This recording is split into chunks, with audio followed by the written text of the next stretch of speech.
Hey everyone, welcome back to the channel. We're bringing weekly roundup back. And by we, I mean me, Kyle. So let's just get right into it. Avowed launched last week to pretty good reviews, garnering a 7 from IGN and 80 from Metacritic. This time around seems like the user scores agree with IGN, which is a rare phenomenon to see. In my impressions video, I did say that Avowed was more action than RPG, beautiful landscapes, great combat, and incredibly polished. But the RPG elements were lacking in areas that would have allowed the game to stand out a bit more from its competition. Moving on to Marvel Rivals, the devs promise that they have better things to do than troll you. Some of the data miners are claiming that the devs are trolling them because some of the names that they found within the list of future characters are fake. Executive producer at Marvel, Danny Coe, came out and said that the team just likes to experiment with a bunch of different characters. He said it's the equivalent of coming across an open notebook with no context, and confirms that they're not trolling. He says we'd rather just spend our time developing the actual game. So, just because something appears to be, doesn't mean it's the truth, my friends. Some of these people just need to get outside a little bit.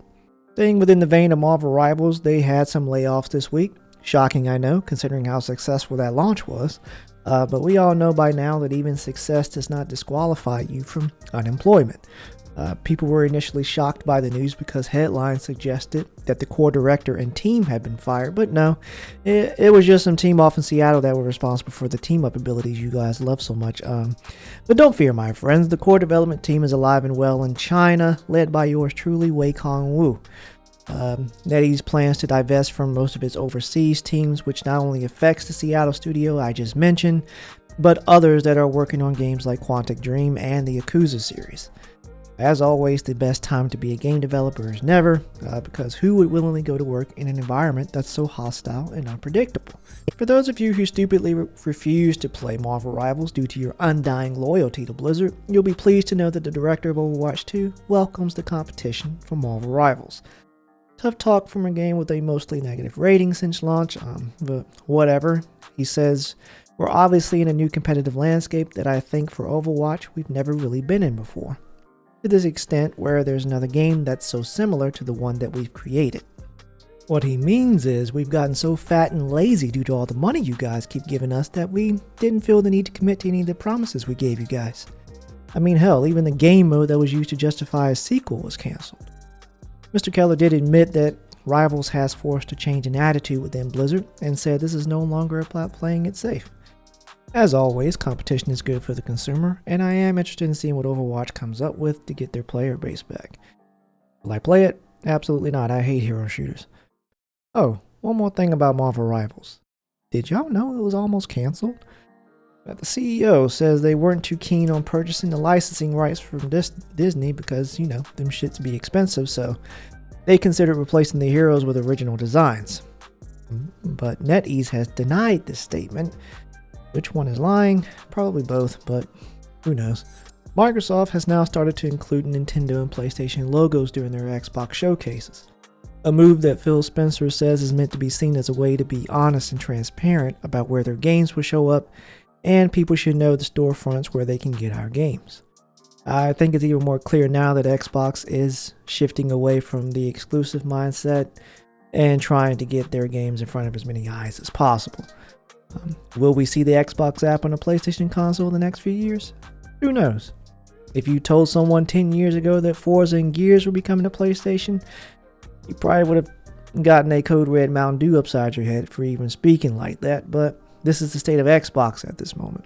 They fully acknowledge at this point that it's useless to compete with PlayStation in the hardware department, so the only logical sense now is to get your games in front of as many hands as possible.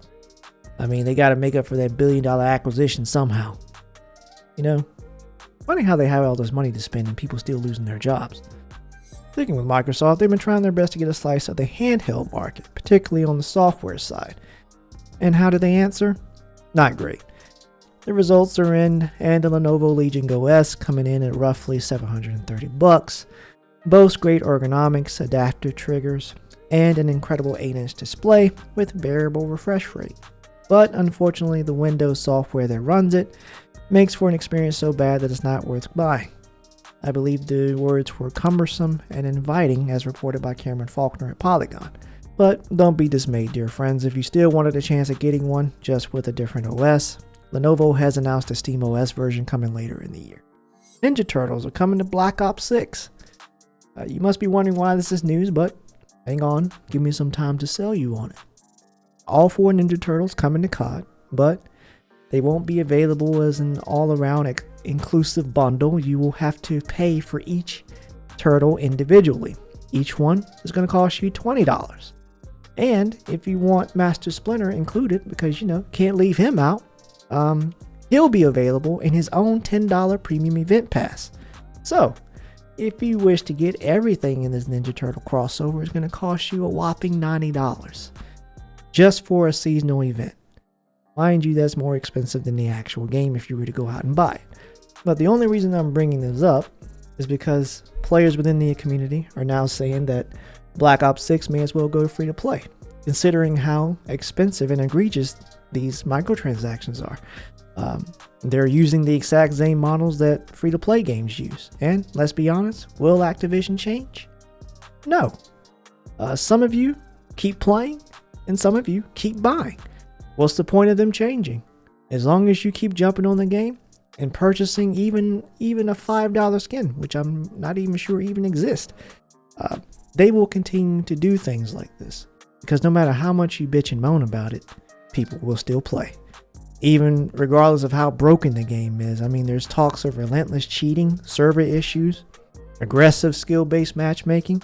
And the skill-based matchmaking is so aggressive that now players are starting to get conspiratorial and saying that the game now has damage-based matchmaking. There's no evidence of this, but clearly they have more pressing issues to attend to other than flooding the store with more cosmetics. Store works perfectly though. Y'all ever realize that? Ubisoft has announced a revamp of Rainbow Six Siege called Siege X to celebrate their 10-year anniversary. Rainbow Six Siege is another one of those games that at this point in its life cycle seems to be wrestling with its own identity.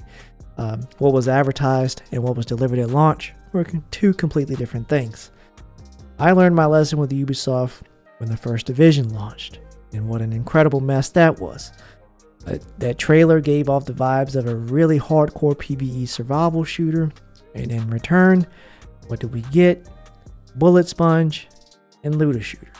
But I digress. Let's see what this trailer's telling us.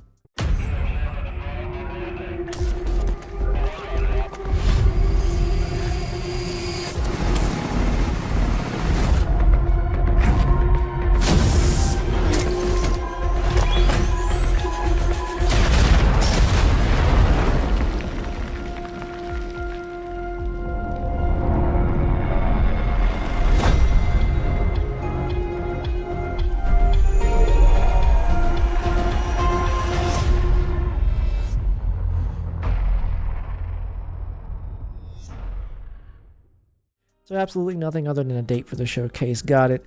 Let's see what we can learn from reading. Ubisoft says the Rainbow Six team has been working tirelessly to bring to life the biggest transformation in the game's history, and its purpose is to reinforce Rainbow Six Siege's position at the top of tactical first-person shooters by introducing new ways to play, deepen tactical gameplay, refine game feel, and major upgrades all around.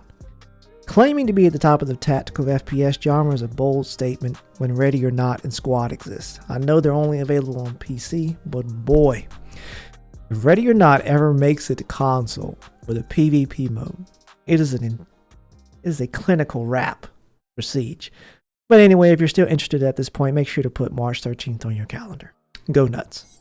Dr. Disrespect says he never should have been banned, and Twitch should do the right thing and reinstate his account.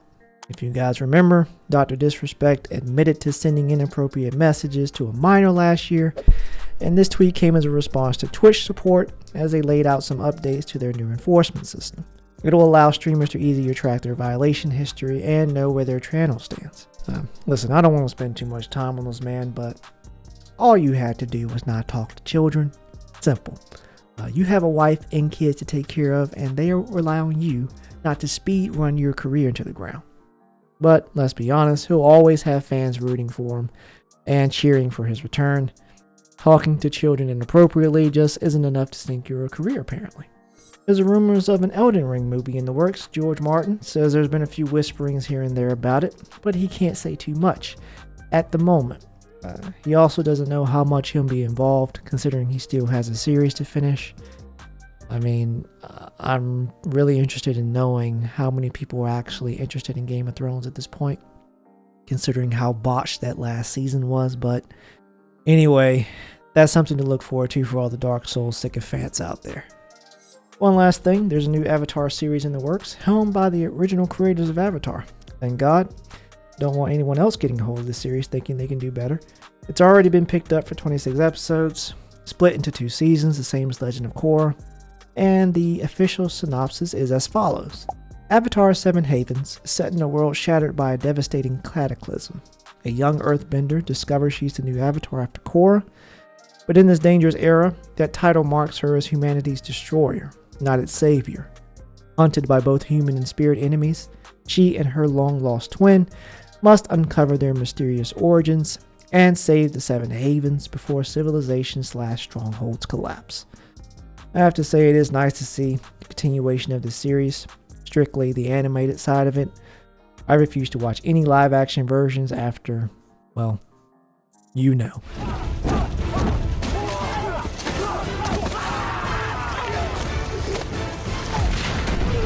I'm also looking forward to the animated film in January of next year.